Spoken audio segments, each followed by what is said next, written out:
Hello students, welcome आप सभी का अल्फा मेंटर्स के ऑनलाइन क्लासेस के अंदर।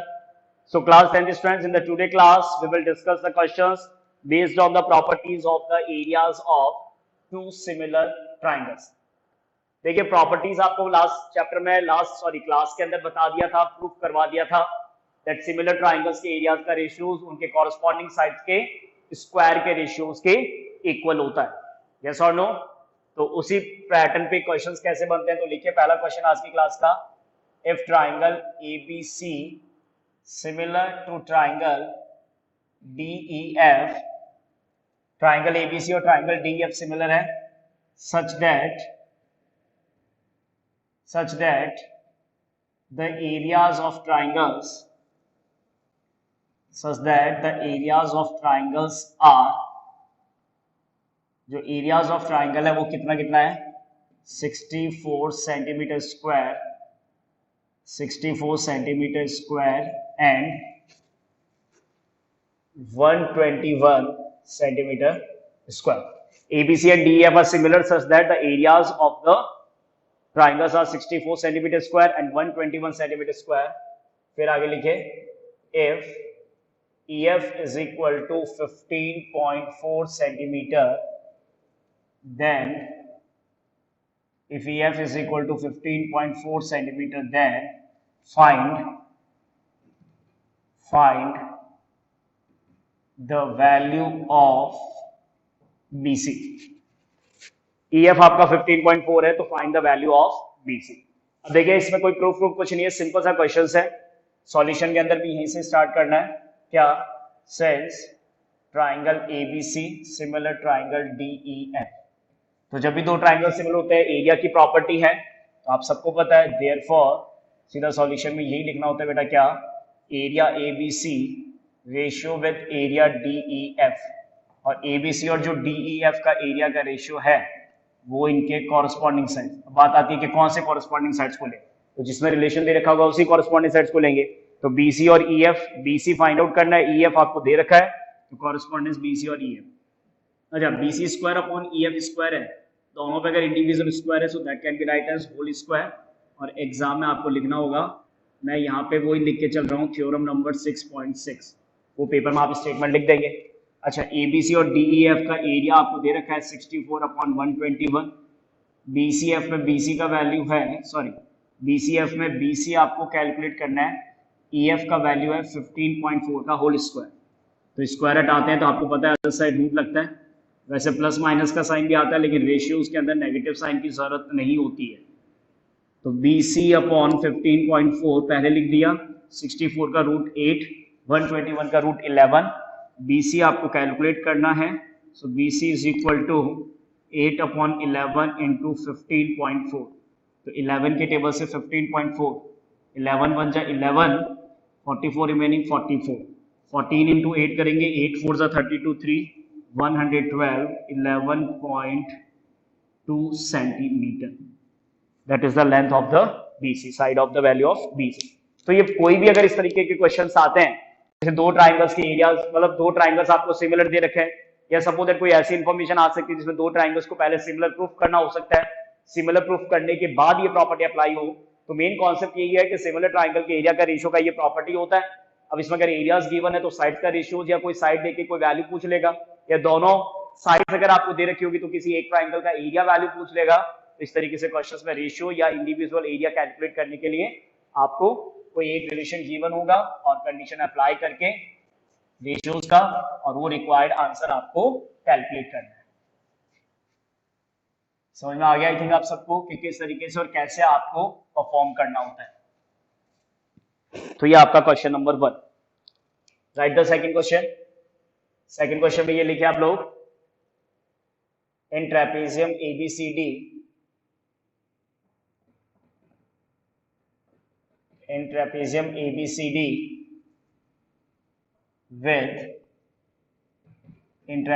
ABCD with AB parallel DC, diagonals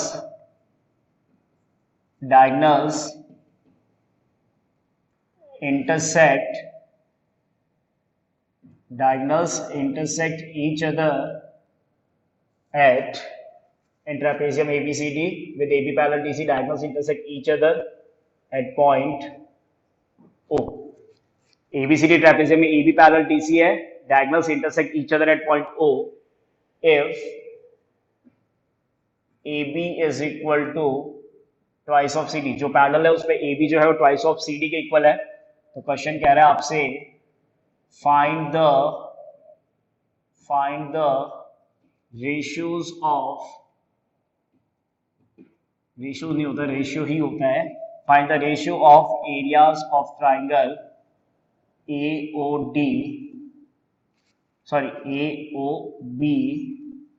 and triangle COD. तो आपको ट्राइंगल AOB और ट्राइंगल COD के एरिया का रेशियो फाइंड आउट करना है. तो ट्रेपेजियम क्योंकि क्वेश्चन में आपको गिवन है, सबसे पहले आप ट्रेपेजियम ड्रॉ करेंगे.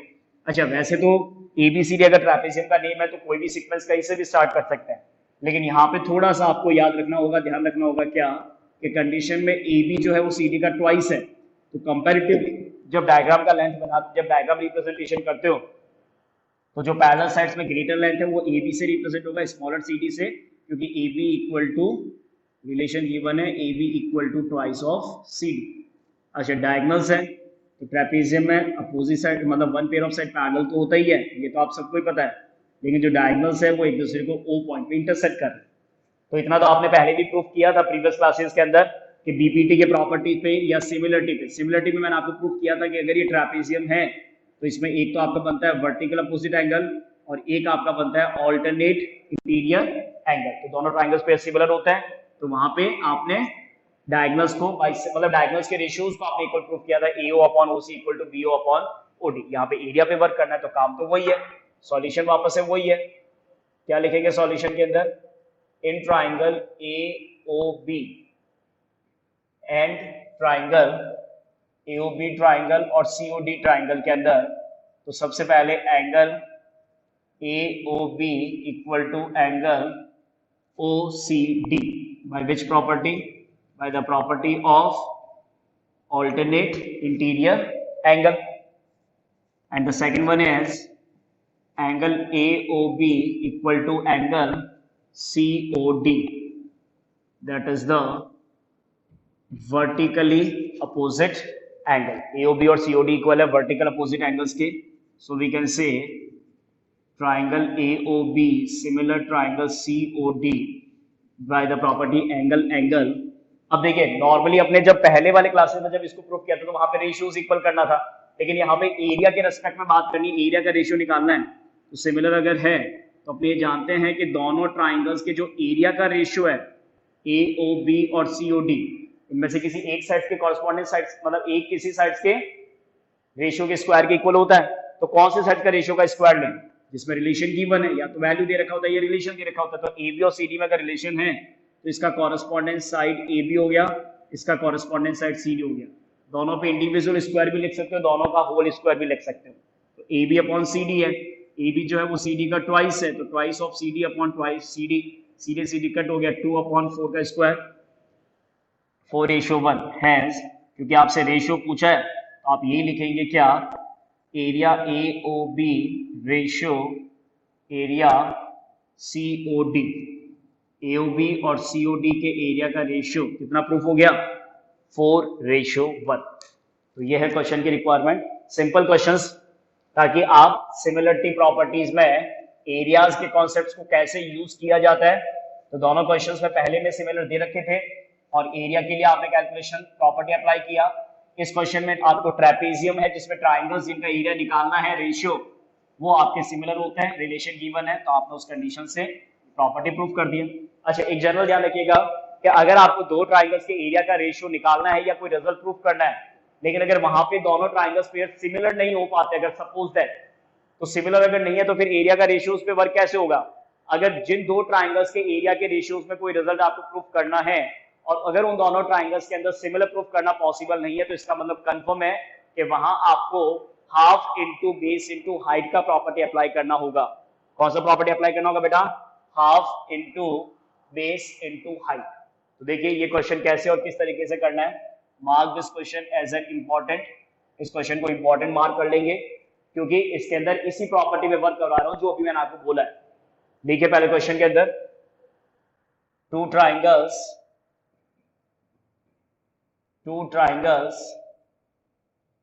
ABC and DBC, two triangles ABC and DBC are on the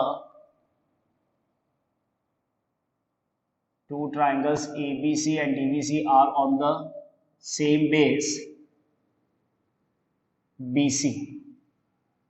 Two triangles ABC and DBC are on the same base BC as shown in figure. Figure यहाँ पे आपको दे रखा होगा, मैं आपको ड्रॉ करूंगा कि फिगर के अंदर आपके पास में टू ट्राइंगल्स है। कौन कौन से ट्राइंगल्स है? ट्राइंगल्स कौन कौन से हैं? एबीसी और डीबीसी। एबीसी और डीबीसी में कौन से सेम साइड्स पे है? Are on the same base BC as shown in the figure. Same base BC पे है, ठीक है। फिर आगे लिखे AD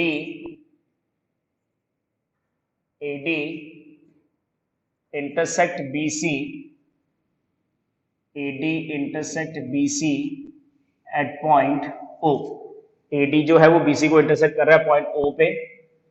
What we have to show that area ABC upon area DBC। Area ABC और एरिया जो DBC का रेशियो है वो आपको प्रूफ करना है क्या? AO upon DO। और ये इस टाइप का कुछ फिगर आपका रैंडमली बनता है। देखिएगा इधर ट्राइंगल ABC इस तरीके से बन रहा है आपका फिगर। ये आपका ट्राइंगल ABC और इधर ट्राइंगल आपका DBC। मतलब ट्राइंगल जो है वो एज अ डायगोनल शेप में बन रहा है। ये फिगर आपको दे रखा है, नहीं तो आप BC को यहाँ पे रख के ABC DBC को ऐसे, लेकिन फिगर आपका दे रखा है कि ABC और DBC ये दो ट्राइंगल्स है, सेम बेस BC पे है, और जो AD है वो BC को इंटरसेक्ट कर रहा है किस पॉइंट पे? O point. कोई क्वाड्रिलेटरल और का वैसा कोई टाइप नहीं है। कोई क्वाड्रिलेटरल अगर कुछ होता है तो सीक्वेंस कंटिन्यू चलता है, ABCD सीक्वेंस ऐसे चलता है कंटिन्यूस ABCD, लेकिन यहाँ पे जो प्रॉपर्टी है उसके अकॉर्डिंग सीक्वेंस कंटिन्यूस नहीं है, तो ये इस तरीके से रहेगा। अच्छा, दूसरा इंपॉर्टेंट बात कि यहाँ पे सिर्फ इतना ही गिवन है क्या कि ABC DBC का सेम बेस BC है, उसके अलावा कोई इंटरसेक्शन, कोई पैरेलल लाइन, कुछ भी गिवन नहीं है। तो जो ABC और DBC के अंदर आपको एरिया का रेशियो लाना है तो वो आपका सिमिलरिटी प्रॉपर्टी पे प्रूफ नहीं हो सकता। मतलब आप डायरेक्टली ABC और DBC को सिमिलर नहीं कर सकते। तो जब डायरेक्टली सिमिलर नहीं कर सकते तो अभी भी मैंने आपको कहा था क्या कि जिस कंडीशन में आप डायरेक्ट सिमिलर नहीं कर सकते तो वहां आपको half into base into height, इसके लिए आपको परपेंडिकुलर कंस्ट्रक्ट करना पड़ेगा। तो इस क्वेश्चन के लिए सबसे इंपॉर्टेंट बात है कि इसका कंस्ट्रक्शन जो बहुत से बच्चों को पेपर में याद ही नहीं रहता, इसलिए ये क्वेश्चन इंपॉर्टेंट बनता है। तो विदाउट कंस्ट्रक्शन आप नहीं कर सकते, ध्यान रखिएगा। ड्रॉ कंस्ट्रक्शन में यहाँ पे लिखना आपको ड्रॉ AM, जो AM है वो परपेंडिकुलर ड्रॉ करना है किस पे? BC पे, और उधर से जो DL है ये भी परपेंडिकुलर ड्रॉ कर रहे हैं BC पे। अच्छा, दोनों को BC पे परपेंडिकुलर ड्रॉ क्यों किया? क्योंकि दोनों ट्राइंगल्स का कॉमन बेस कौन है? दोनों ट्राइंगल्स का कॉमन बेस BC है। तो दोनों ट्राइंगल्स का अगर कॉमन बेस BC है तो दोनों ट्राइंगल्स के कॉमन बेस BC पे आपने एल्टीट्यूड ड्रॉ कर दिया। अब इसके बाद में सेज अगर इन दोनों के एरिया का रेशियो लिखते हैं, area ABC upon area DBC, क्योंकि मेरे को एरिया का रेशियो प्रूफ करना है। तो एरिया का फॉर्मूला होता है half into base into height, sorry half into base into height. AM आपने नाम दिया है, half into base into height. Divide में जब रेशियो करेंगे तो हाफ इंटू बेस तो BC है लेकिन हाइट आपका DL है। हाफ से हाफ कट हो गया, रेशियो में BC से BC कट हो गया, किसके इक्वल आ गया? AM upon DL, AM upon DL के। तो एरिया ABC और एरिया DBC, एरिया ABC और एरिया DBC का रेशियो अगर AM अपॉन DL के रेशियो के इक्वल आ गया तो अब कंडीशन में अब आपके पास में रिजल्ट क्या है कि AM और DL का रेशियो तो आपके पास में आ चुका है, लेकिन आपको रेशियो रिक्वायर्ड है AO और DO का। तो क्या आपके पास में ऐसा कोई कंडीशन है जिससे कि आप AM और DL को AO और DO में रिप्लेस कर सके? बिल्कुल है। ये दोनों जो स्मॉल ट्राइंगल्स पेयर बन रहे हैं, इन दोनों ट्राइंगल्स पेयर को अगर कॉन्ग्रुएंट सिमिलर प्रूफ कर दे किस पे, in triangle AMO and triangle DLO। दोनों ट्राइंगल्स में कैसे कि AMO में एंगल M और DLO में एंगल L, ये दोनों तो है कंस्ट्रक्शन से 90 डिग्री। AMO में O पॉइंट पे एंगल और DOL में O पॉइंट पे एंगल, ये है आपका vertically opposite angle. So definitely we can say triangle AMO similar triangle DLO by the property of angle। तो सिमिलरिटी तो यहां पे भी यूज हो रहा है, लेकिन जिन ट्राइंगल्स के एरियाज का रेशियो कैलकुलेट करना था, जिन ट्राइंगल्स के एरियाज का रेशियो कैलकुलेट करना है ना, वो डायरेक्ट सिमिलर नहीं हो पा रहे। इसलिए इस क्वेश्चन में आपको पहले half into base into height के लिए आपको एल्टीट्यूड कंस्ट्रक्ट करना होगा। अब जैसे ये सिमिलर है तो सिमिलर ट्राइंगल्स में तो आपके पास में कंडीशन होता है AM upon DL equal to AO upon DO। Equation number second, पूरा स्टेटमेंट मैं भी नहीं लिख रहा, पूरा शॉर्ट में लिख दिया आपको, CPST corresponding parts of similar triangle. और इसके बाद आपके पास में रिजल्ट है put value of equation 2, put value of equation 2 in equation 1। Equation 2 के वैल्यू को इक्वेशन 1 में पुट कर देते हैं। तो AM अपॉन DL की जगह, AM अपॉन DL की जगह क्या पुट कर देते हैं, AO upon DO। So what finally we will get, area ABC upon area DBC। तो AL अपॉन DM की, AM अपॉन DL की जगह क्या पुट कर देंगे, AO upon DO, and that is the required result, hence proved. तो ये इसलिए इंपॉर्टेंट क्वेश्चन, डिफिकल्ट नहीं है, बहुत इजी है, लेकिन याद रखना जरूरी है कि कंस्ट्रक्शन से पहले आपको एल्टीट्यूड ड्रॉ करना होगा। एल्टीट्यूड ड्रॉ करेंगे, उसके बाद में half into base into height का प्रॉपर्टी लगेगा, और उस प्रॉपर्टी के अंदर जो AM और DL का रेशियो आ रहा है उसको दोनों ट्राइंगल्स को सिमिलर प्रूफ करके AM upon DL equal to AO upon DO, and then we can finally prove our required result. तो ये सारे आपके सिमिलर ट्राइंगल्स और एरियाज की प्रॉपर्टी पे बेस्ड एनसीईआरटी के कुछ इजी क्वेश्चंस आप यहाँ पे परफॉर्म कर रहे हैं। डिफिकल्ट क्वेश्चंस पे भी धीरे धीरे आगे बढ़ेंगे। अभी सिर्फ आप कॉन्सेप्ट सीख रहे हैं कि सिमिलरिटी के साथ एरियाज का कॉन्सेप्ट कैसे यूज होता है, सिमिलरिटी के साथ एरियाज का कॉन्सेप्ट कैसे यूज होता है, ये आपने सीख लिया। Right the next question, question number 4, prove that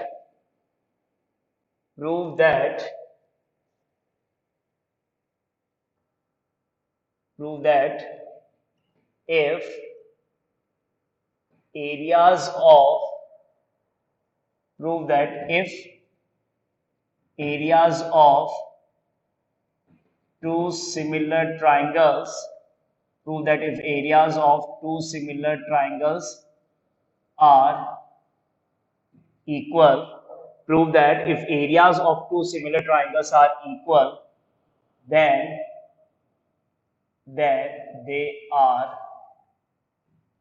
congruent। यहां पे आपसे क्वेश्चन में ये कह रखा है कि if areas of two similar triangles are equal, ऐसा क्वेश्चन आपको दे रहा है कि दो सिमिलर ट्राइंगल अगर एक सपोज दैट ABC है and other one is PQR, अगर इन दोनों ट्राइंगल का एरिया ABC और एरिया PQR अगर इक्वल है और ये सिमिलर भी है, ध्यान रखिएगा एरिया भी इक्वल है और साथ ही साथ सिमिलर भी है, सिमिलर भी है और एरिया भी अगर इक्वल है तो आपको ये प्रूव करना है कि दे आर कॉन्ग्रुएंट।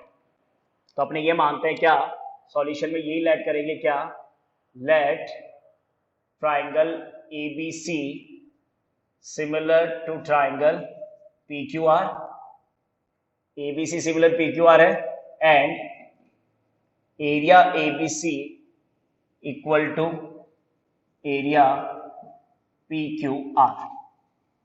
ये सिमिलर भी है और PQR ये इक्वल भी है, ये आपके पास में गिवन है, बस आपने ट्राइंगल्स के नेम को लेट किया है कि जो ट्राइंगल सिमिलर है वो ABC और PQR के पेयर्स है और उनके एरियाज इक्वल है। तो अपने सॉल्यूशन भी यहीं से वापस लिखेंगे, sense triangle ABC similar triangle PQR। तो देयरफॉर जब ट्राइंगल सिमिलर होता है तो area ABC upon area PQR, जो ABC और PQR के एरिया का रेशियोज है वो कॉरस्पॉन्डिंग साइड्स के स्क्वायर के रेशियो के, तो इंडिविजुअल स्क्वायर भी लिख सकते हो या होल स्क्वायर भी लिख सकते हो, आपको बता रखा है। A B upon P Q का square, B C upon Q R का स्क्वायर और A C upon P R का होल स्क्वायर। यहाँ पे ये जो कंडीशन है ना, जहाँ पे एरिया आपने इक्वल बता रखा है, ये आपका इक्वेशन 1 हो जाएगा, ध्यान रखिएगा। सिमिलर से आपने ये लिखा प्रॉपर्टी, कौन से ई की स्टेटमेंट है थ्योरम नंबर 6.6। 6.6 से सिमिलर ट्राइंगल का एरिया कॉरेस्पॉन्डिंग साइड्स के स्क्वायर के रेशियो के इक्वल आता है। अब इक्वेशन 1 से क्या है, एरिया ए बी सी और area P Q R equal है, तो एरिया पी क्यू आर की जगह area A B C put कर दिया, तो यहाँ पे बन गया A B upon P Q का होल स्क्वायर इक्वल टू बन गया B C upon Q R का होल स्क्वायर इक्वल टू हो गया क्या, A C upon P R का whole square. A B upon P Q का whole square, B C upon Q R का whole square, A C upon P R का whole square. कहाँ से value put किया, फ्रॉम इक्वेशन 1, ताकि आपको पता रहे कि जो भी चेंज किया वो आपने इक्वेशन 1 से चेंज किया। कट हो गया, कट होते 1 आ गया, 1 किसका स्क्वायर होता है, 1 का ही होता है, तो 1 का स्क्वायर किसके इक्वल होगा, A B upon P Q का whole square, B C upon Q R का whole square equal to A C upon P R का whole square.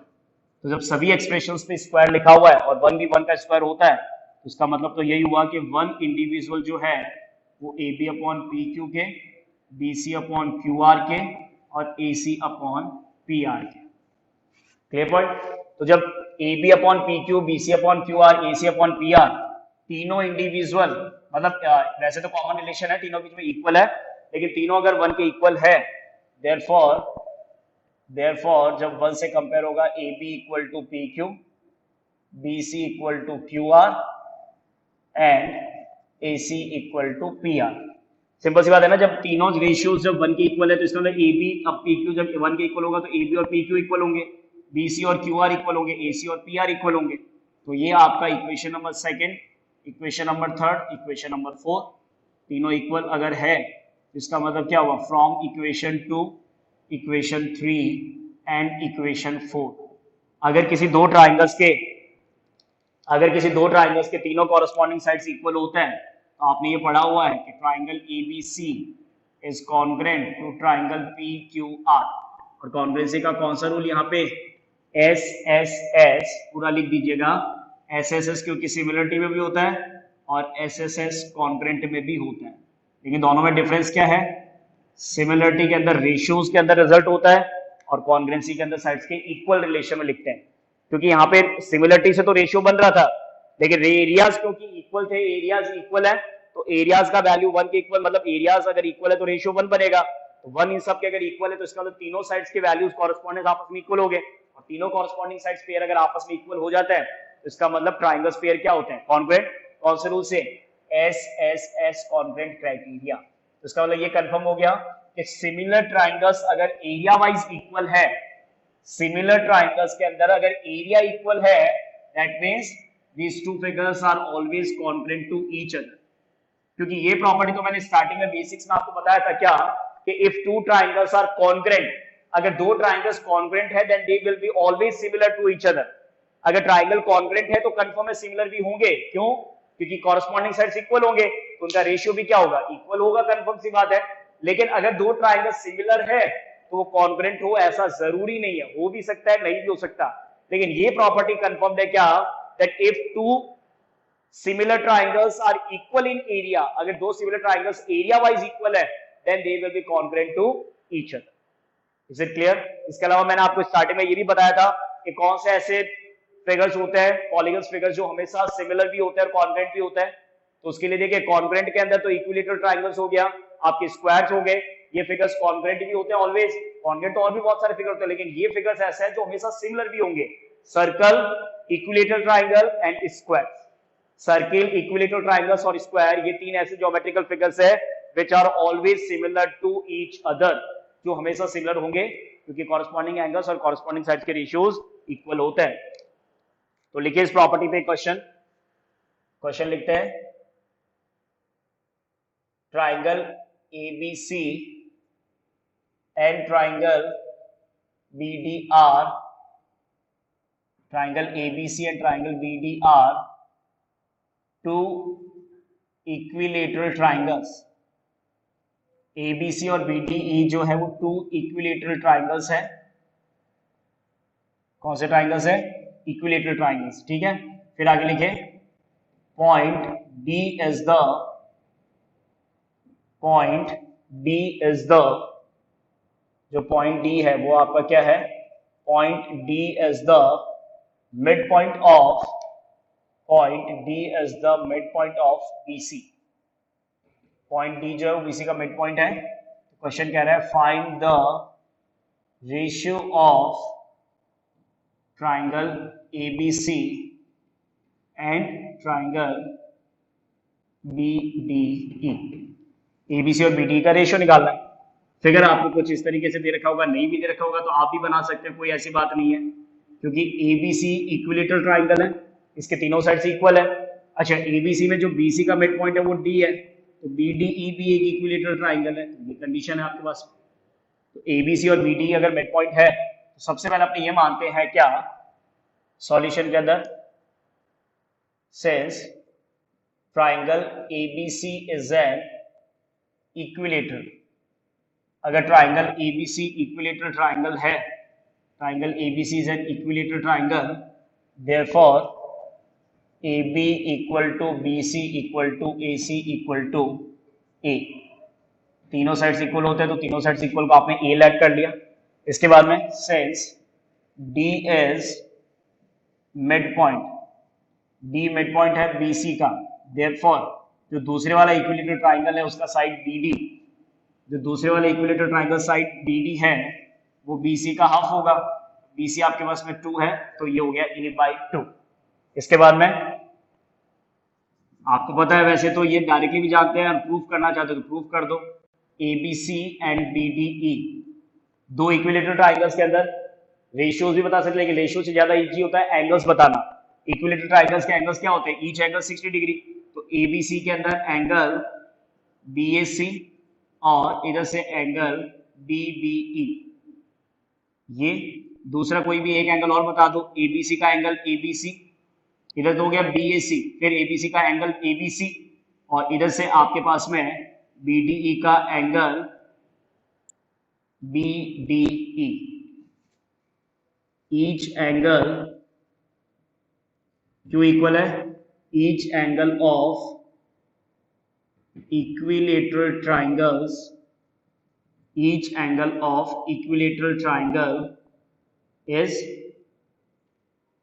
60 degree. Each angle of equilateral triangle is 60। तो BAC जो है वो DB के, ये दोनों 60 के हो गए, तो 60 के होंगे तो ट्राइंगल ABC सिमिलर होगा किसके साथ? BDE के साथ। और वैसे ये डायरेक्टली आप लिख सकते हैं, two equilateral triangles are always similar to each other. दो इक्विलेटरल ट्राइंगल्स हमेशा सिमिलर होंगे, ये फिक्स है। तो देयरफॉर अगर ये सिमिलर आपने प्रूफ कर दिए तो इसका मतलब एरिया ABC के साथ जब आप एरिया BDE का रेशियो कैलकुलेट करते हैं तो area ABC upon area BD इसके किसी भी एक कॉरेस्पॉन्डिंग साइड्स के रेशियो के इक्वल हो जाएगा।